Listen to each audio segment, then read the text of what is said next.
Well, hello, brave writer fans and brave learners and homeschoolers and public schoolers and charter schoolers and micro schoolers. I am so glad to have you today. This is going to be such a fun webinar because we're talking about parties. And of course, parties include confetti. And of course, my people who come and help me clean, they were like, "Oh no, not more confetti." Every time they come, they're like vacuuming. Oh my gosh, all the confetti. Um, but that's because we're talking about parties today. My name is Julie Bogart, and I am the founder and creator of Brave Writer. Our company has been around for over 25 years. I've been working in the homeschool and writing space for longer than that. In fact, I became a paid freelance writer in my 30s, which was back in the 1990s, which is like last century. And Brave Writers started in January of 2000, right after we survived Y2K. Oh my goodness. It's so great to have you. One of the things you need to know before we get started on this wonderful topic of how throwing a party makes a child a better reader. I bet that's not an equation you've ever made before. But before we dive into that topic, what I want to say is this: Brave Writer is designed to do two things really well. One is to retrain how you think about learning. And we use writing and literature in particular to teach you those skills. But what we know is that it's kind of subversive. We're actually changing how you think about learning in general. You will take some of these ideas and apply them to science, apply them to math, apply them to social studies and history, other subjects that you value and care about with your kids. You are going to learn what we call embodied learning, learning that sticks. We call it sticky learning, retention, meaning generation, personal ownership for your kids. So, Brave Writer products are like a tutorial in another way of thinking about learning. But here's the second thing we know, and we know because you tell us: Brave Writer isn't just a program you purchase and nobody cares how you implement it. Nobody's interested in how it's going for you.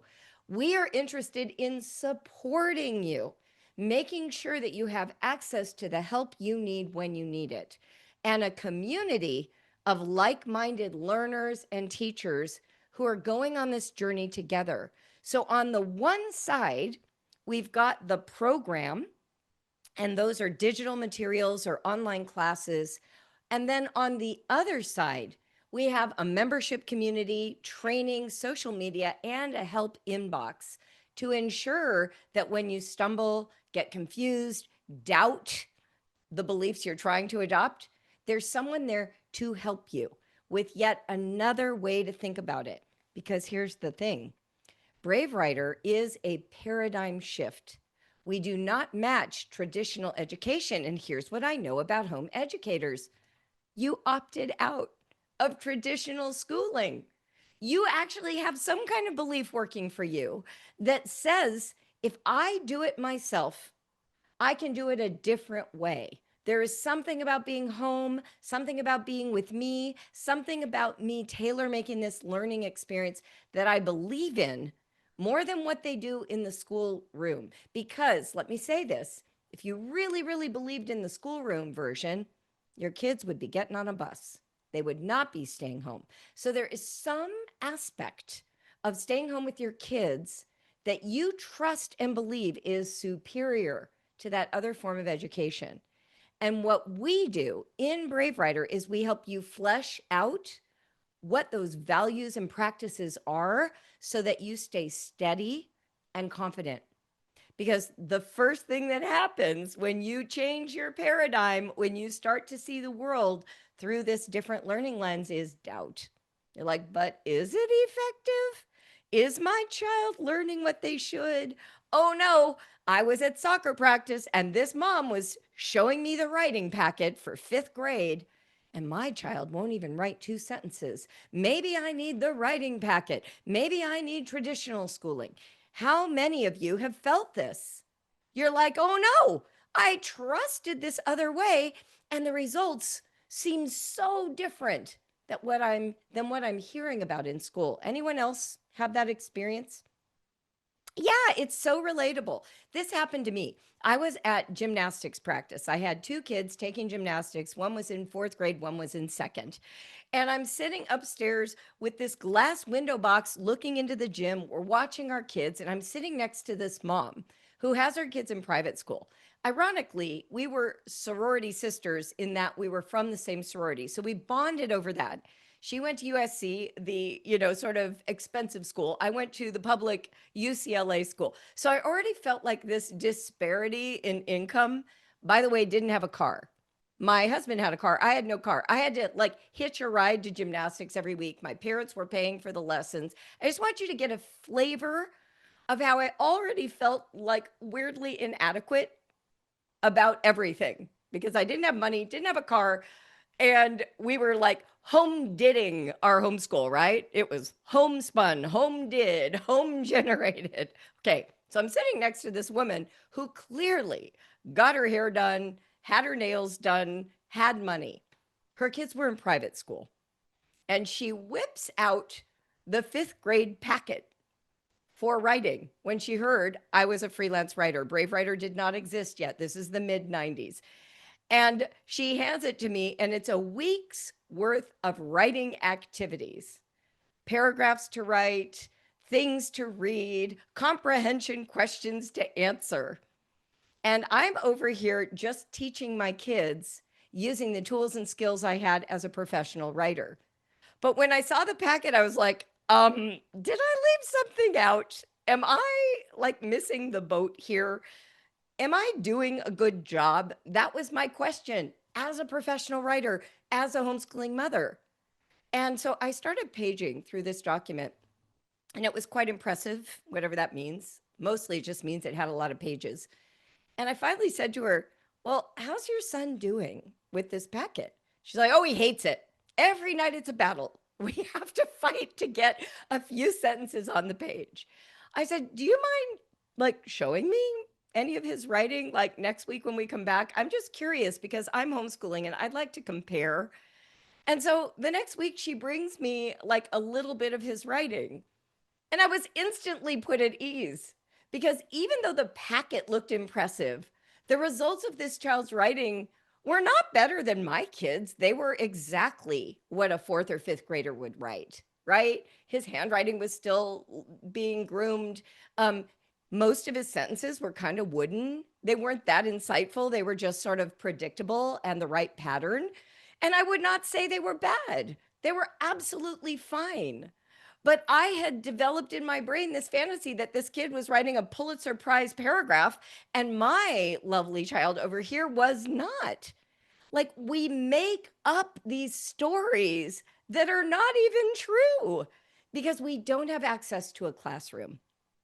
And one of the really funny things that happened while I was sitting with her is she started telling me this story of how their family decided to bring home like the classroom rat for the weekend, and they accidentally killed the rat.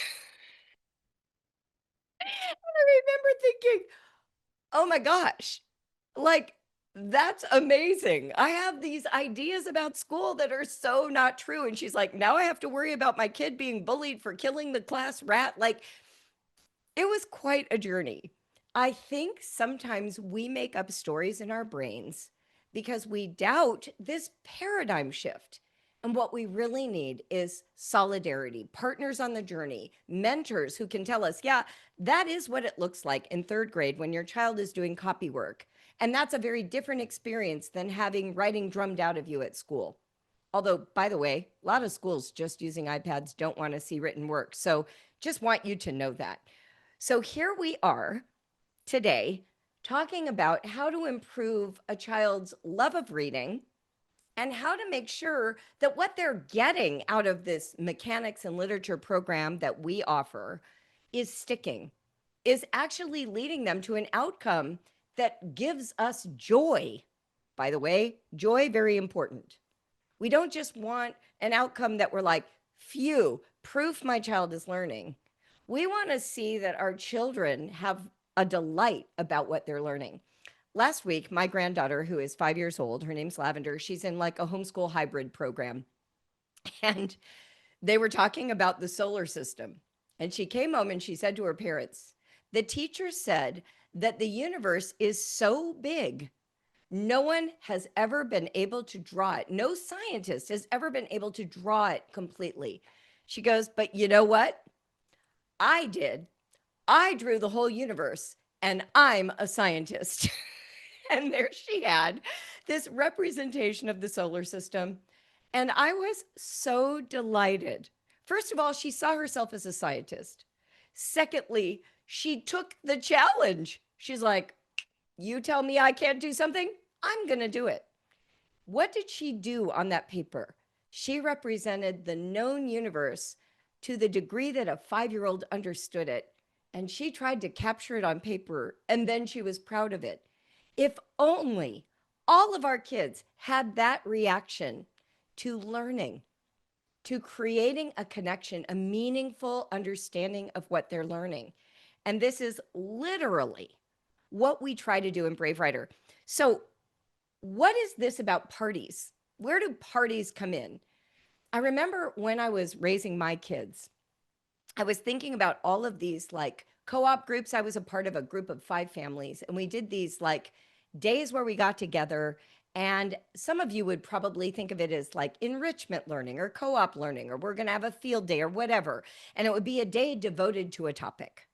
And I remember I was sitting at Mimi's Cafe one Saturday morning. We always did brunch once a month to plan the next month together. And I remember saying, can we just call these parties? And my 4 friends looked at me and they were like, that is a great idea. I was like, because that's what they are. We're bringing our spouses, we're bringing all our kids together, and we're doing all these fun activities. Isn't the word party a lot more appealing than a homeschool enrichment experience? And so we flipped over and decided that whenever we were going to get together and do activities, we just call it a themed party. So we did one that was a medieval feast where we literally ate mashed potatoes with our hands. And before that, before we had the party, we actually sewed costumes from old curtains and made conical hats and shields and swords. So we would have all of these ready for a medieval feast.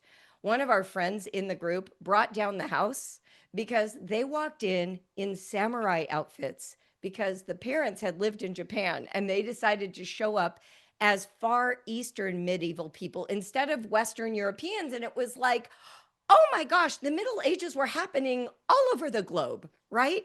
But it felt like a party. We were all in costumes, parents included, and the kids were a part of the experience of the Middle Ages, not just reading it in a book, not just having one taste of mashed potatoes, but really like building up their engagement.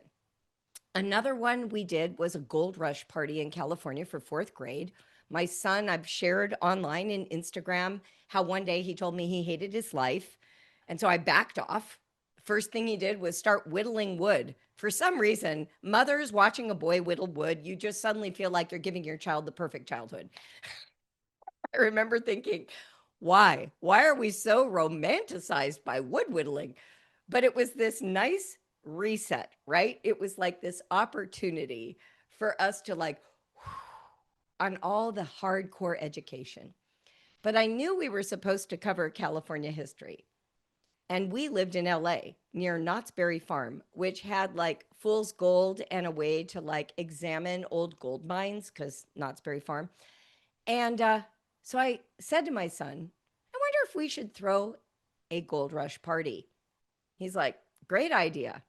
So we made a big list of things that had to happen. And we spent 6 weeks of homeschool preparing. It included handwriting invitations and learning to write envelopes and put stamps on them. It included sewing because we got all these old flannel shirts from Goodwill and then cut them up to make little bags where they could put fool's gold. We bought the fool's gold. We got this, like we already had it, this sand box that was for our toddlers, filled it with sand, buried all of the gold, and then we got all of these gold sifters and a hose so people could sift for fool's gold. We set up an area where they could build a sluice. We had a camp store where you could exchange your gold for root beer or licorice. We played songs, Oh Susanna. We had a camp stove. We made pork and beans. We involved other families. I didn't do all this by myself. The amount of learning that went into that 6 weeks, unparalleled. And one of my favorite things that we did in this party is we created a map of Sutter's Creek where the first gold nugget was found. And we played Pin the Nugget on Sutter's Creek, blindfold. So Noah had to draw the map. We also had note cards, and he made an identity for each person who came related to the gold rush. So we had social studies, we had math, we had home arts, home economics, we had geography, we had biography, we had narration, we had songs. And then when 6 weeks were over and we did this, we were exhausted. So we did no more parties for the rest of the year. You only need to do one, right? And by the way, I had 5 kids at this point. Everybody was pitching in. It kind of dominated the 6 weeks. I just threw everything out to try and really embrace this moment. When I look back, I think the reason I was so enamored of parties is because my parents loved parties. And I wanted to tell you 2 parties that my parents threw. They threw others, but these are the 2 I remember the best. One was a Las Vegas night. They had a roulette wheel, they had dice games, and they had stations all over our house. And all their friends came over and we played. They did a Las Vegas night. Then the next year, they decided to do this one called the Sweeney Sports Spectacular. And they turned our house into all these sports stations, like putting into a little putter, bumper pool, ping pong, Nerf basketball, like our whole house was dominated. The kids had to stay in their bedrooms, but we could peek, kind of thing. And the adults all showed up in costumes. It was incredible. And I remember just thinking, gosh, when I'm a grown up, I want to have parties. Now, the difference between my parents and me is that when I grew up and decided to have parties, I involved the kids. But my parents understood that parties were important. So my mom had me host a back to school brunch one year. We did do a Sweeney Sports Spectacular party on Valentine's Day for me in junior high, made me the most popular kid in the school for about a month because they weren't birthday parties. They were parties that allowed you to experience the joy of celebration in community with a dedicated interest in an idea. And that's where this whole notion came from for me. And so when we were writing these activities, the quill, the dart, the arrow, one of the things that I already knew is that if you add food and a drink, people will read and be happy to be there. We started with Poetry Tea Time, and I want to show you some poetry books that contributed to my love of poetry. When I was young, my grandfather and his wife flew from Chicago to New York. And when they came back and visited us in California, they had bought us books. And this is the book my grandfather bought for me. You Read to Me, I'll Read to You by John Ciardi, drawings by Edward Corey. Looks like this.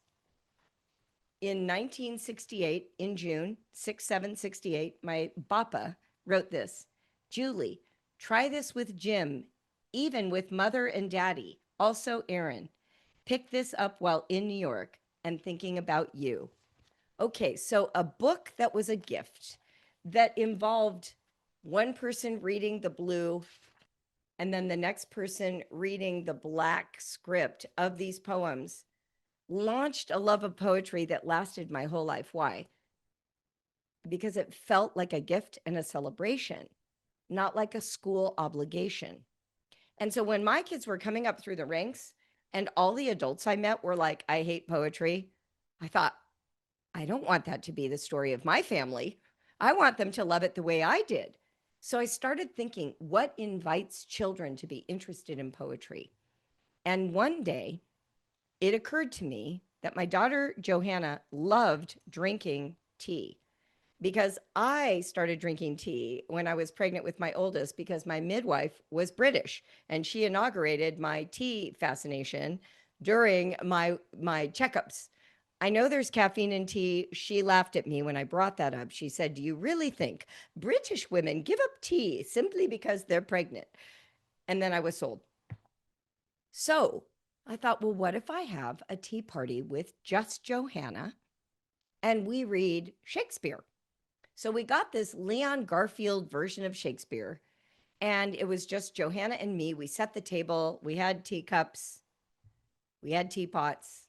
I gave her her own lemon yogurt, which apparently was very meaningful to her because she was used to tubs of yogurt from Costco for 7 people.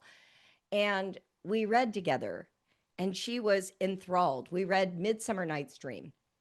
And eventually, I invited the other kids to join, and we started with a very lovely poetry book that has no pictures. It's called Read Aloud Poems for Young People. No pictures.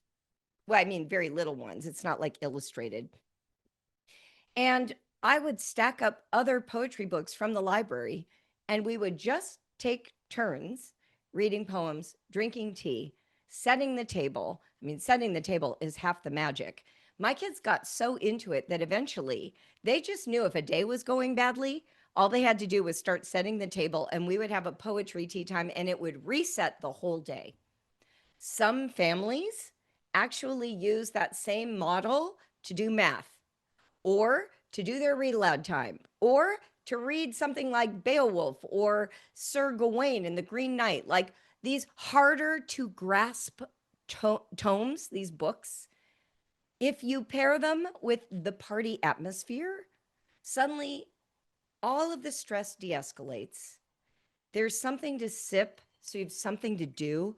As Melissa Wiley reminds us, there is a suck and swallow that helps you retain what you're learning. So chewing gum, sipping tea, snacking on M&Ms, whatever it is, that creates a connection.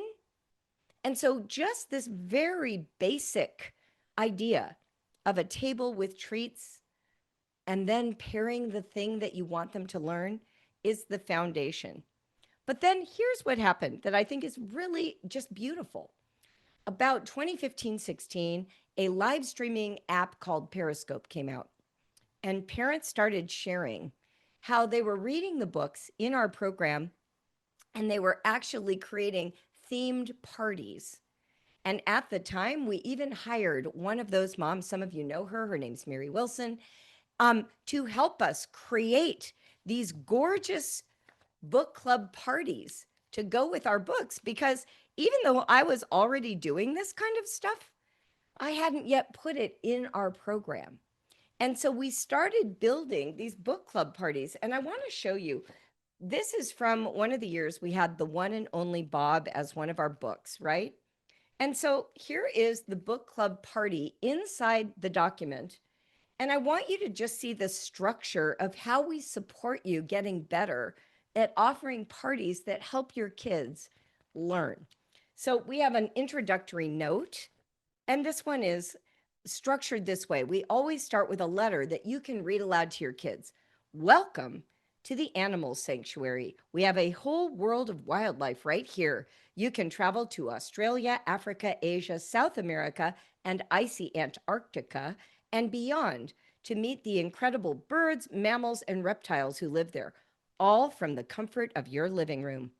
Wouldn't the animals rather be free, you say? I don't know.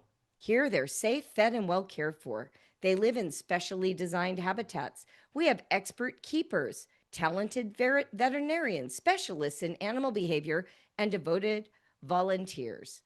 It goes on. So you read this to kind of set up the experience. And then we have activities on each page. The first one is Enter the Elephant Odyssey. So you would create this with your kids. Hang directional signs inside your meeting place with arrows and the names of the various habitats from the book, such as Elephant Odyssey, African Aviary, the Outback, Gorilla World, Lemur Lookout, Penguin Cave, Lion Land, Reptileville, etc., as well as additional exhibits of your own creation. Maybe you'll have something like the Squirrel Squire because you live in Ohio and squirrels are everywhere. As an alternative, instead of lettering the signs, draw the animals who live in each habitat or print out pictures of them. So if your kids are really little, that's what they can do instead. Choose one or more of the exhibits to recreate. You can fashion an appropriate landscape using colorful crepe paper, balloons, sheets, blankets, tablecloths. For example, green for leaves, vines, and grass, blue for water, white for ice, etc. We're giving you literally like guidance if this is not natural for you. It is so easy to say, create a party, and then your brain is like an etch-a-sketch and you can't think of anything. We've done the thinking for you. Next, we talk about food, because what's a party without good food? So this one says, the Outback snacks. Go bananas. Set a festive table by using a floral or leaf patterned tablecloth or table runner to evoke the wilderness. Colorful teacups, cups, and dishes, a vase of tropical flowers, or a flowering plant as a centerpiece. Serve an array of fruits. Two of Ruby's favorites were bananas and cantaloupe. Make a melon and cuke medal of valor. And then she explains how to do that. You ball a melon of your choice, slice up a cucumber, and arrange the melon balls and cucumber slices in a circle on a colorful plate, and provide toothpicks for eating. In other words, we help you. We literally walk you through the ideas to save you time. The next page, fun and games at Gorilla World. So now we've got mud masterpieces, tornado time. The tornado time is the one I want to feature here. You will need 2 empty clear plastic bottles, a metal washer, duct tape, and water, optional glitter, and food coloring. To create the tornado, fill 1 bottle with water until it is 1/2 to 2/3 full. If you are using glitter or food coloring, add it now. Then place the metal washer on the top of the mouth of the bottle. Turn the second bottle upside down, securely duct tape them together, confirm that your bottle doesn't leak, and now you invert the bottles so the water-filled bottle is on top, and vigorously spin the bottle in a circular motion and watch the tornado develop. Science happening in your party. But here's the thing, you could hear that science experiment and say to your kids, we're going to do a science experiment, which many kids would love. I'm not discounting that. But when it's part of a party, it stops being you forcing instruction. It's like an activity that your kid is going to want to do. And that's just for this one. That's an example of a dart level party. What about an arrow level party? That book is from, you could purchase this book if you really love, The One and Only Bob by Catherine Applegate. This is a single issue. It comes from a previous year. But what I wanted to show you is what our party guides are like, because that's what's going to be in this year's upcoming collections of the Dart, Arrow, and Boomerang with new books. They haven't been written yet, but we will write them in a very similar format with the same attention to detail and imagination that I am sharing with you today. The point of these parties, though, when we talk about how do they make you a better reader, I want to explain to you what happens in the brain of a person who knows that there's going to be a party while they're hearing a book read aloud or reading it to themselves. They are actually starting to immerse themselves in that world with a different mindset. They're not just hearing it as words floating by. They're like, ooh, Africa. I wonder how we're going to make Africa look when we do that party. They're going to be listening with their like party throwing antenna. Because when you think about a party for something, like when I said Sweeney Sports Spectacular, didn't your brain immediately think, well, what sports would I do at my house? That's very different than just saying, we're doing a unit study on sports, or here's a book about a sport. If we're reading a book like Painting the Game, the first book of the Dart, which is about baseball, so we know there's going to be a party that is themed around baseball, aren't you going to already be thinking, oh, are we going to do wiffle ball? Are we going to actually hold a baseball? One of the activities that we loved when we were kids with baseballs, because I was really into sports, is unraveling them and seeing how they were made. Like, isn't your brain going to start thinking differently because you know you're going to throw a party? How do you do this without spending a lot of money? You use what you have. If you'll notice, so far we've talked about empty pop bottles, we've talked about blankets you already have in your house. I had no money Remember, I started this whole discussion admitting we had one car, my parents were paying for sports, and I had to hitch a ride to get my kids each week to gymnastics. We used the library exclusively for our books. When we did a party, we used what was in the house. And something, yes, a good enough party, exactly. Exactly. And one of the things I want to add is that my mother trained me. She used to let us do backyard tea parties with my grandmother's toy tea set. And we broke pretty much all of it. And I remember sharing with someone that my mom let us do that. And I asked my mom about it as an adult. I said, you let us break a lot of that stuff. And here's what she said back. And I think this is really important to hear. She said, yeah, but her parents bought that for her when she was a child and she played with it. And now you're playing with it. And there are more tea sets in the world. Do we really just want to put it on a shelf and never use it? What is the point of a tea set? To look at or to drink tea from? So I wanted to show you what is left from her tea set. Two very adorable bead placemats. And then all the cups are broken. These, by the way, are from like the 1920s. I have these nice little dishes that are left. And then there's one plate, which I think is gorgeous. And then there is one platter, which is my favorite. I love that that's how my mom saw it because I have such vivid memories of pouring from the teapot and drinking from the teacups. And if it had just sat on a shelf, the remaining pieces would not have any meaning for me. It would have just been another artifact that just sat somewhere. So when I think about hosting parties, what we're talking about is using what you have on hand, but being intentional about it with the book in mind.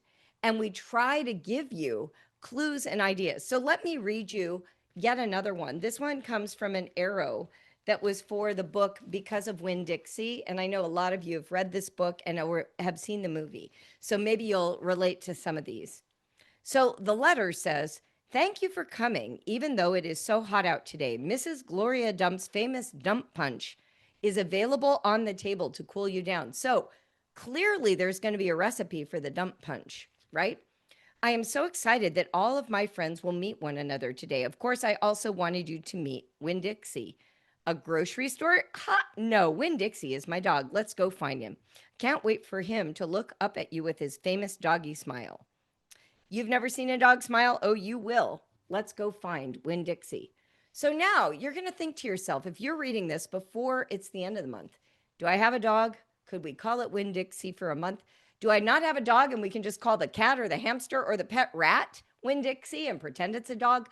Could we use a stuffed animal and let the stuffed animal be a dog? Your brain can be creative. You get to decide the terms of what you use. I think in this consumer world, we've lost our imaginations. We see online, like I just saw yesterday, someone showed a 9-year-old daughter's Taylor Swift themed party. That thing looked like it cost thousands of dollars. Was it beautiful? Yes. In my house, the parties we made were just built from whatever scraps were in the house. I don't think the experience for a child's that different, honestly. My kids have great memories of parties that we put together just from using the items in our home. At the party, what do you actually do with the book? Here's the cool thing. You've already thoroughly spent time in the book. You've read it, you've done copywork and dictation, you've had big, juicy book club discussions. And if you haven't yet, you can do those at the book party. But mostly, you are celebrating the book by immersing yourself in its world and encoding in your body the meaningfulness of all those things. Because it's very different to read about Dump Punch versus drinking it or making it from scratch. So the first has to do with Naomi, Florida, taping images of dogs on the walls, decorating the area in pink, orange, and yellow crepe paper, having guitar music playing when the guests arrive, gathering stuffed animals and putting them all around to join the party, hanging mistake bottles from the ceiling or on a tree out front yard. And this is a fun activity that you could create that's included in this guide, but you could also make up your own. And then purchasing dog themed or pink paper products because pink was the color of Sweetie Pie's birthday party. But you can also use what you have. Then we go on, and there's the Open Arms Baptist Church with the famous macaroni and cheese, peanut butter and egg salad sandwiches. We've got a whole story of what you can do that has to do with the Herman W. Block Memorial Library. Pin the collar on Winn-Dixie. Remember, I talked about pin the nugget on Sutter's Creek. Here is a little pin the collar on a drawing of Winn-Dixie. These are all things you can do from home. They don't require a lot of extra. And then even here, you could create a sandbag luminary. Just requires lunch bag, sand, candles, and a hole punch. You've got that. You've got it.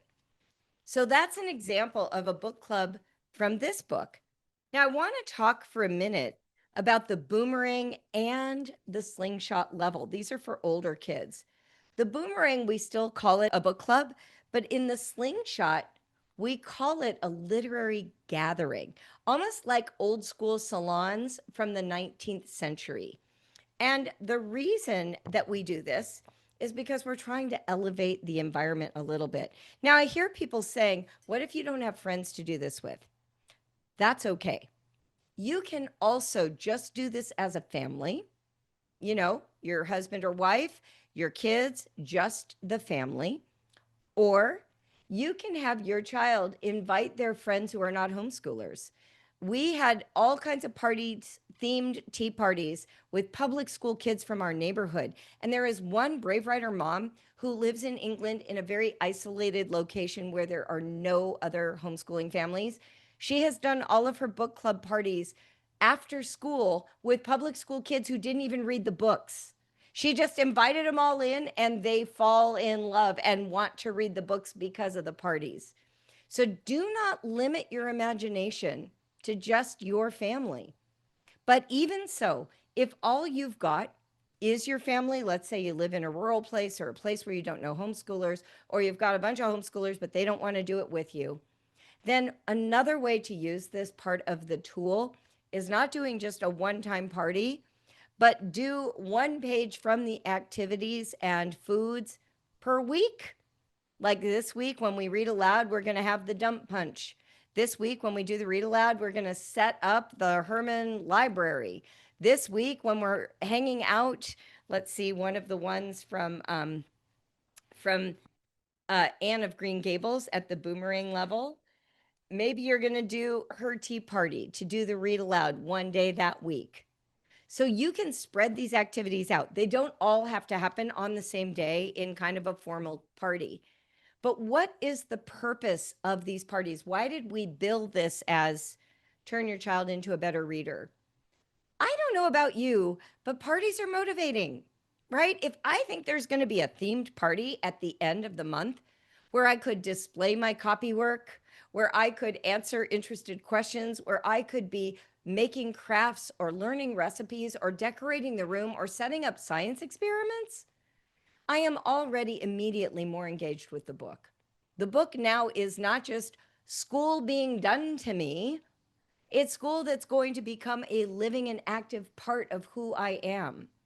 And what we hear from parents who do these with their kids, and by the way, you don't have to do every one every month. You could do 2 or 3 in a year. You could spread them out. You could let your kids lead. The ones who can read, just hand them the pages and say, surprise me. You can do that 2 or 3 times, not all 9 times.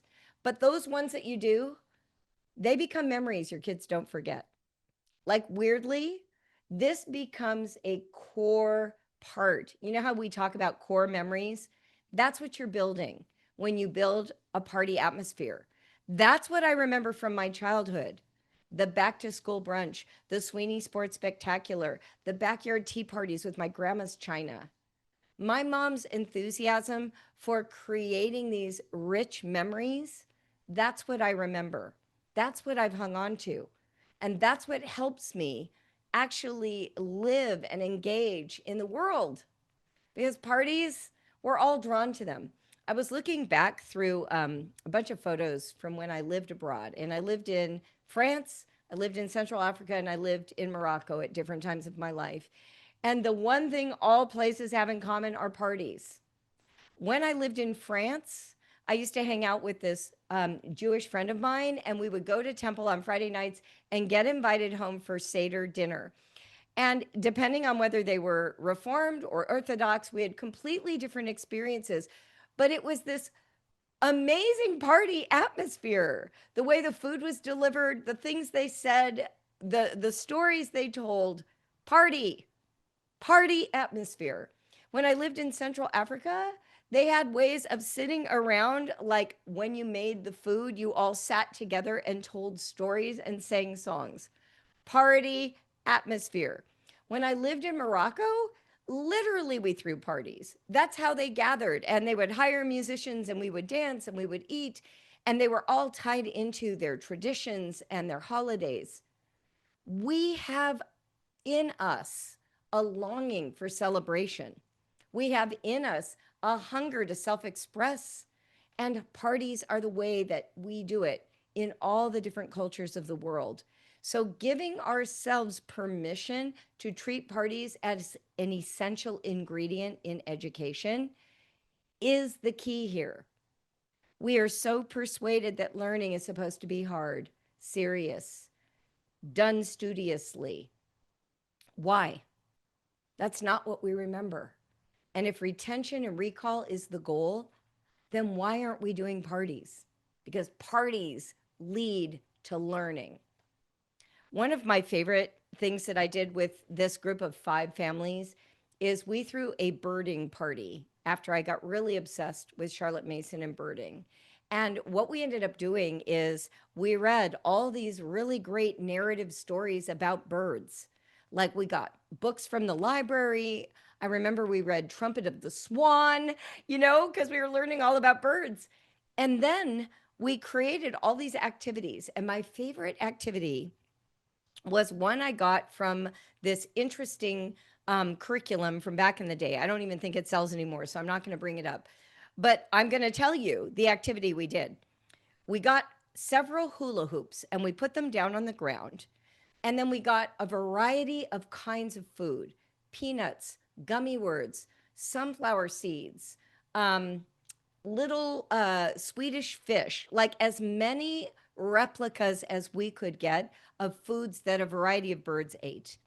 Then we tried to approximate the various kind of bills and beaks on ducks and birds.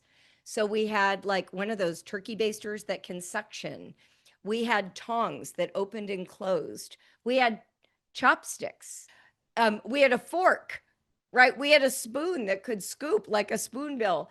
And then I said to my kids, which foods can you pick up with which bills? Oh my gosh. That was just a fabulous time. Like a perfect idea for how to enjoy everything we learned about birds. Another thing we did that my kids absolutely loved is we wanted to understand why birds didn't get cold in the water. And we were talking about this in light of the birding party and in light of reading Trumpet of the Swan. And I discovered there was this experiment you could do where you coat your hands with Crisco, like shortening, something that's fat, right? And then you get a bucket and you fill it with ice, like from the bottom to the top. And then you put just enough water to fill up the bucket. So it's truly freezing cold. And you take the hand that has no Crisco on it and you plunge it into the bucket. And it's cold. And you see how long the child can hold their hand in the bucket without taking it out. And you use a timer or a stopwatch. You all have it on your phones. And then you take your hand out when it gets too cold. You take a break. And then you take the Crisco hand and you put it in and you time it. They thought that was fascinating. Like you could just leave it in there for so long because of the Crisco. I know you're all going to want to do this now, so you need to tell me if you try it. Party atmosphere, thinking like a party, not like school. Like if I could get you to flip your brains and each time you encounter a subject like math, say, what would it be like to have a math party? What would I do If math was a party instead of a school subject, what would I do? Last week, I showed that we use the book Family Math, but I actually shared on Instagram stories yesterday a woman who was showing how to do math, like how to do multiplication with math tricks. Weirdly, my boys figured out those math tricks without any help from me. I'm the one who needed the help. But that's what we want to do. We want to be provocative. We want to make our kids think. We want to do origami. We want to calculate different ways. We want to look at Venn diagrams. We want to think about math as a party. Can we actually have, let's say, 3 containers of marbles and see if we can guess how many marbles are in each one? Can we do one that's marbles, one that's peanuts, and one that's golf balls? Very different size containers, and make guesses and on what basis and ask questions. That's thinking like a party, not like school. And so this is why I like to say that we are party schoolers more than homeschoolers. Maybe we're home partiers. Because what we're really saying is learning happens when I'm filled with joy, when my body's involved, when my brain is engaged, and when I'm around people I like. That's school. That's learning. That's the difference between sending them on a bus to a building and keeping them home. If keeping them home looks like school, you will get school results. So what I want to suggest to you today is to do 2 things. First, sign up for our training. It's only $20. I do webinars like this with Dawn in the fall that are professional development to help you implement the books that you're reading, the tools that you are using this coming school year. 4 training webinars, 4 office hours where you troubleshoot by bringing your thorniest questions to Dawn Smith, who will answer you personally. And we are including the Brave Learner Home in that training. And we are doing 4 webinars directly with your kids to show you how we teach children. Okay. So why wouldn't you sign up? We literally are running out of seats though, and we only take 500 families. So get in now.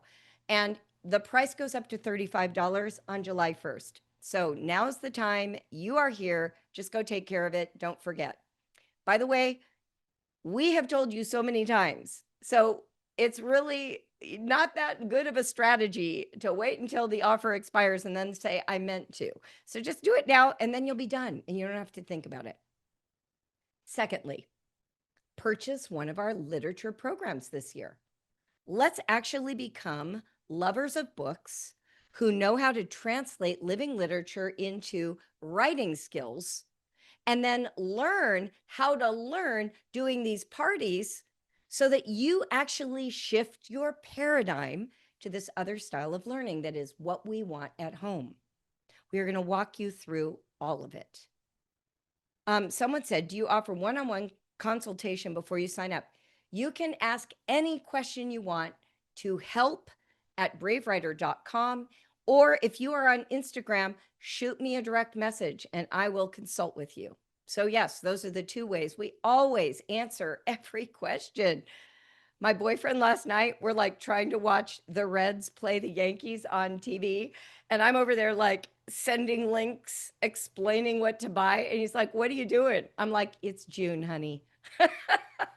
I got to help these mamas right when they need it. It's June. So yeah, absolutely. Ask us for help. We want to help you. I like helping. I told this story years ago. I'll reprise it now because maybe some of you don't know it.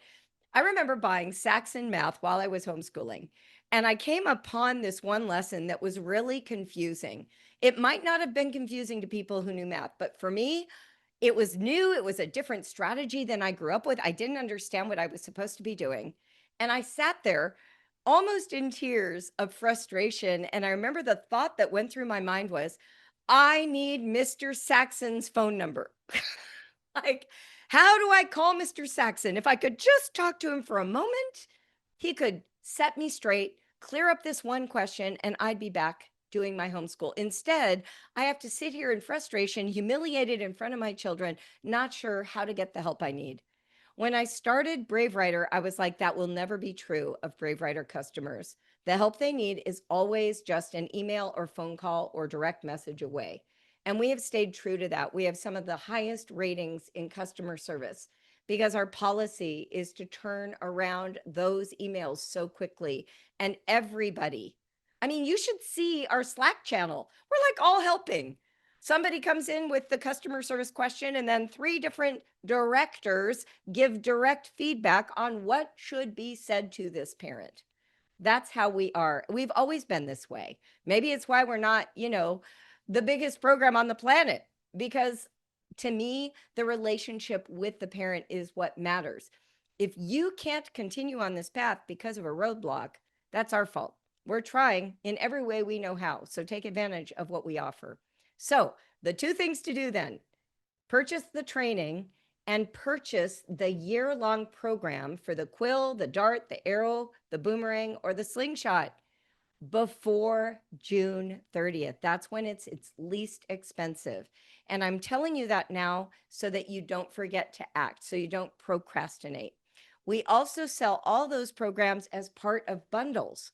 So if you need a complete curriculum, go to bravewriter.com/stages and look for the age range that targets your middle child. And then you are going to buy that bundle and use it for the whole scope of kids. For instance, I had 5 kids. My oldest was 13. My youngest was, what would that be? -9, 4 years old. I used the Emerging Writers bundle materials. It didn't exist in that form back then. I was building it. But everything that happens in that program for emerging writers, I did with a 13-year-old all the way down to my 6-year-old. My 4-year-old was just hanging out. She was just getting whatever she got. How's that? Does that make sense? Anybody have any questions? Oh, the books that go with these programs can now be purchased through my Amazon storefront. Yay! So you can just go through and click, click, click, click, click if you want the books. Those are affiliate links, obviously, but at least it's all organized for you. So the program are the PDF downloads that you can print out. And by the way, we have a relationship with Homeschool Printing Company that moves you to the front of the line when you use them if you want them in a print form. So purchase the PDF download. And then if you want the books that go with them and you're purchasing them, you can go to our Amazon store, and that will be exactly where you can see them listed very easily, like no difficulty at all. I am interested in doing the writing class that starts in July for my 12-year-old, or should we wait to do the August class? No, do it in July. Oh my gosh. Here's one of the great things about taking a class in summer. Our classes are fun. Kids don't feel like they're in school, and it isolates writing from the other subjects. So if you need kind of like a little bit of focus, like I took geometry in summer school because math was hard for me. And I thought, well, if I take it by itself, I can devote attention and not feel the pressure of all the other subjects while I'm learning geometry. So you could do the same thing with writing. It gets to have its own, space to exist without competing with math, science, history, and everything else. Someone said, so $20 are the charges of training to teach our children the Brave Writer content, which is available on PDF. Listen, you do not have to take the training. We have created guidelines and you can do everything without it. That's how we've done it for years. We just had parents begging for support and community. So we built that for you, but you do not need it. No, absolutely not. Everything we write is complete in and of itself. We want you to have success. Just make sure that you read. Not every parent reads. So we like to remind them, please read the guidelines and the products. The training is meant to create, we're in a digital era, right? So a lot of people say to me things like, I don't want to read, I need a video model. Or I have questions about my specific child with dyslexia. And even though I'm reading the guidelines, I'm nervous. I need someone to tell me I'm doing a good job or to answer questions when I get stuck. That's why we created the training. But no, you absolutely can do the program without it. You do not have to buy the year-long program to be in the training. You can be in it without using anything of ours and still get so much value. A lot of parents have bought literature singles in the past and they take the training for that, but you will learn things to do with your kids whether or not you use Brave Writer products. Will our focus be on the products? Of course, we're Brave Writer. Those are our products. These are our customers. but we've had parents, even public school parents, take the training because what we do supports this dynamic paradigm shifting learning principle. Yeah, someone said the training is great for sharing ideas. Loved the group for high school parents, and Dawn is a gem. I mean, Dawn is incredible. And she just graduated. Her youngest, who's now in college, has just had his first year. She is so current and involved at that level, and it will be so helpful for you. I did the whole year of training last year and signed up again this year. Cannot wait. So good. Dawn is amazing. Dawn is amazing. Look at this. Everybody loves Dawn. The training has videos that explain all the programs in detail. I'm going to go through those videos till August. Yeah, right. That's also true. We want you to be successful. Here's the reason that sometimes people find it helpful to be a part of a training experience. When you are shifting the understanding of what education is to what it can be, you get doubts. You haven't seen it proven yet in your own life. And so having support and mentors and people to answer questions keeps you on course when your nerve fails. So if you're the kind of parent who second guesses, the training's a great idea for you. Oh my God. Julie is pretty amazing too. Oh, you guys, you're so, so, so, so sweet. You had me at office hours. Yeah, here's the thing. The office hours are every month and like 25 or 30 people come, but not everybody even talks. Some people just sit there and listen. So if you've got like a very specific need with a child or your family dynamic is falling apart, we get to help you. And I've come to a couple of them. You never know. I might pop in. Yeah. Dawn loves the office hours. In fact, I was like, Dawn, you don't have to do so many. She's like, no, we got to do special ones just for high school because it's so much fun. We love you guys. You're our people. We work for you and with you. Yes, there are some LGBTQ characters. I don't know which books they're in. If you have questions about that, you can write to me and I can tell you. Good question. Listening to you is so soothing and encouraging, but it's nerve wracking at the same time. Experiencing our struggling children is very difficult, and homeschooling is altogether a different concept. That's right. That's why we create community and training. That's exactly right. The training times and office hours are not posted. The training officially starts in August, but we will give you that information before August. It will come in July. One other thing that I do want to mention, the Dart Arrow Boomerang programs have the capacity for you to swap a book. So for a different literature single. So let's say there are 9 books and one of them you've already read and your kids don't want to do it again. We have a swap form. So you can say, you know what, we already did all the Amari books. I would like to swap a literature single and get, Because of Winn-Dixie instead of this year's Amari book. We will let you do that for any reason, no questions asked. And you have the opportunity to do that at any point in the year. There's no deadline on it. It's only one though. So just for that one book. But yes, you can swap out if there's any reason that you don't want to use a particular book. What email should we use to inquire? You want to inquire by going to help@bravewriter.com. I just want to say that I just graduated my oldest, and Brave Writer was amazing for high school. So, so good. Yes, underrated, by the way. The people who write our high school program are like MAs and college professors. Like they're so smart, but they have this like relatability that is just so deeply precious to me. And your kids can read that stuff directly because we write it with teens in mind. Would I be able to create a custom book list if I'm not interested in the LGBTQ characters or content? You can swap out that book if that's what you need to do. Yes, that is okay. If you are a member of Brave Writer Home, take advantage of all the previous webinars from master classes that we have offered. I have listened to all of them while taking a shower. They are amazing and make you feel so comfortable with homeschooling. 1,001%. That's why I did them. Thank you for listening. I was an extremely academic homeschooler as a kid. My daughter is so not a textbook workbook kind of learner, so I scrapped everything and we're going Brave Learner style for all subjects. Beautiful. Thank you so much for being here. We are just at time, so I'm going to go. Thank you for joining me and being a part of our community. We aim to serve you, and I just want to underscore that we support all kinds of homeschoolers, everybody. We're interested in everyone. We like representation. We like people to feel included. You are welcome to hold different opinions and still be a part of our community. We love you as you are, and thank you for being a part of our work. And I cannot wait to work with you this year. So, see you on the flip side. Thanks, everybody.